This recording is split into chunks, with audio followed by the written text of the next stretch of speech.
Target fix हो, patience भरपूर हो और परिश्रम की प्रकाष्ठा कर दी जाए तो रिजल्ट ऐसा निकलता है जिसे देखकर दुनिया हैरान रह जाती है।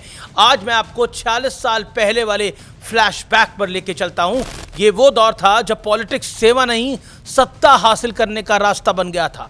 वो दौर था जिसमें सत्ता सिर्फ एक परिवार के हाथ में रहती थी और वो दौर था जब अपनी पॉलिटिक्स को सबसे ऊपर रखने के लिए देश को आपातकाल यानी इमरजेंसी में झोंक दिया गया था, जिसकी आजकल बहुत बात करी जाती है। इस दौर में इमरजेंसी है, लेकिन इमरजेंसी कांग्रेस की दौरे हुकूमत में लगी, राहुल गांधी की दादी इंदिरा गांधी ने लगाई। लेकिन इसके बाद पॉलिटिक्स एक नेगेटिव शब्द बन गया और आज भी अगर ऑफिस में या फिर फ्रेंड सर्कल में किसी के बारे में कहा जाता है कि ये बहुत पॉलिटिक्स करता है तो उसे अच्छा इंसान नहीं माना जाता। ये पॉलिटिक्स करने वाला व्यक्ति होगा, ऐसा आमतौर पर भावना है। लेकिन सियासत की इसी टफ पीरियड में एक पार्टी अस्तित्व में आती है और देश का सारा सियासी सिनेरियो बदल जाता है। सत्य और तथ्य में आज बात करूंगा भारतीय जनता पार्टी की 40 साल पहले आज ही के दिन यानी 6 अप्रैल 1980 को भारतीय जनता पार्टी अस्तित्व में आई। हालांकि बीजेपी की वैचारिक जड़ें भारतीय जनसंघ के साथ जुड़ी थी, जिसकी स्थापना 1951 में डॉक्टर श्यामा प्रसाद मुखर्जी ने की थी। लेकिन बीजेपी का मुकाबला उस पार्टी से था जो 1980 में 95 साल की थी यानी 95 ईयर्स पुरानी थी।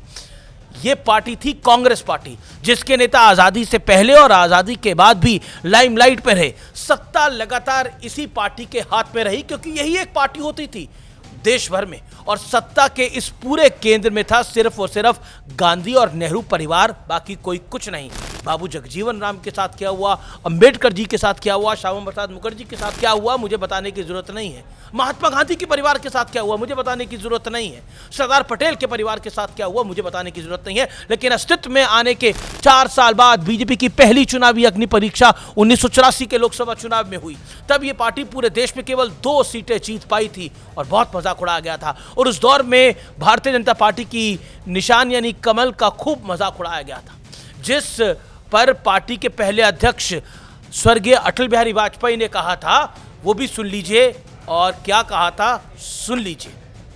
भारत के पश्चिमी घाट को मंडित करने वाले महासागर के किनारे खड़े होकर मैं ये भविष्यवाणी करने का साहस करता हूं, अंधेरा छटेगा, सूरज निकलेगा, कमल खिलेगा। अटल जी के शब्द सुने आपने, अंधेरा छटेगा, सूरज निकलेगा और कमल खिलेगा। और जैसा कि अटल जी ने कहा था, अंधेरा भी छटा और कमल भी भरपूर खिला और कईयों को उड़ाकर खिला। और इस कमल खिलने की कामयाबी के नए नए रिकॉर्ड बन गए हैं।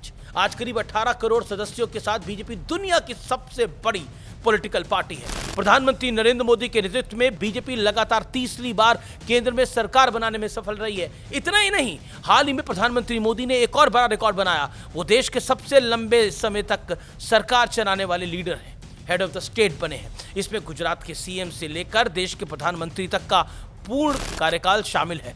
नरेंद्र मोदी और अमित शाह की जोड़ी ने वो कर दिखाया जो बीजेपी के लिए एक दौर में असंभव लगता था। उदाहरण के तौर पर नॉर्थ ईस्ट के राज्य जहां ज्यादातर स्टेट्स में आज बीजेपी या एनडीए की सरकार है।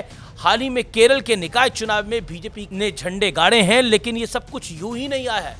असल में देखा जाए तो बीजेपी ही इकलौती पार्टी है जिसे असल में पैन इंडिया पार्टी कहा जा सकता है। पार्टी के पहले अध्यक्ष अटल बिहारी वाजपेयी मध्य प्रदेश से थे, दूसरे अध्यक्ष मुरली मनोहर जोशी उत्तर प्रदेश से थे, तीसरे अध्यक्ष लाल कृष्ण आडवाणी गुजरात से थे और कुछ हद तक दिल्ली से भी थे, चौथे अध्यक्ष कुशाभाऊ ठाकरे मध्य प्रदेश से थे, पांचवें अध्यक्ष बंगारू लक्ष्मण तेलंगाना से थे, छठे अध्यक्ष जना कृष्णमूर्ति तमिलनाडु से थे, सातवें अध्यक्ष वेंकैया नायडू आंध्र प्रदेश से थे, आठवें अध्यक्ष राजनाथ सिंह उत्तर प्रदेश से थे। इसके बाद नितिन गडकरी महाराष्ट्र से, अमित शाह गुजरात से, जेपी नड्डा हिमाचल से और अब नितिन नवीन बिहार से पार्टी के मौजूदा अध्यक्ष हैं।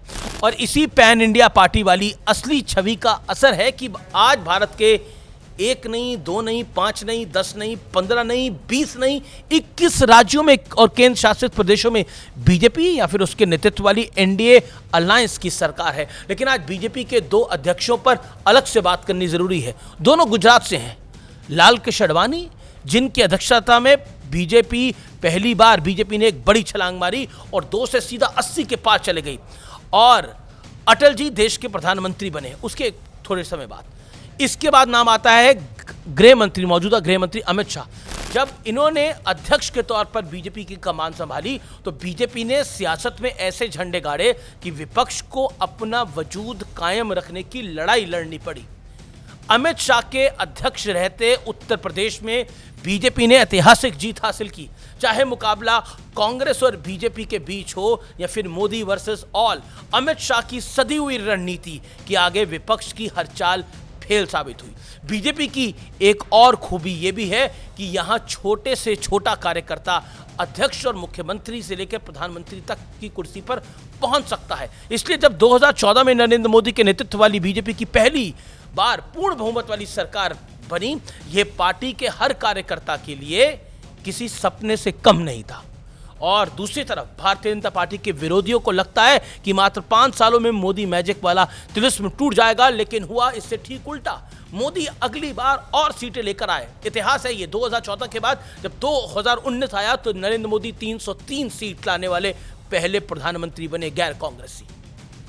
और पॉलिटिकल इनकम्बेंसी, एंटी इनकम्बेंसी वाली थ्योरी प्रो इनकम्बेंसी में बदल गई, जिसका असर केंद्र की सियासत में ही नहीं बल्कि मध्य प्रदेश, उत्तर प्रदेश, गुजरात, उत्तराखंड, हरियाणा बीजेपी की सरकारें बैक टू बैक रिपीट होती चली गई। तो आज के सत्य और तथ्य का सार यही है कि लॉन्ग टर्म पॉलिटिक्स में कोई शॉर्टकट वाला रास्ता नहीं है।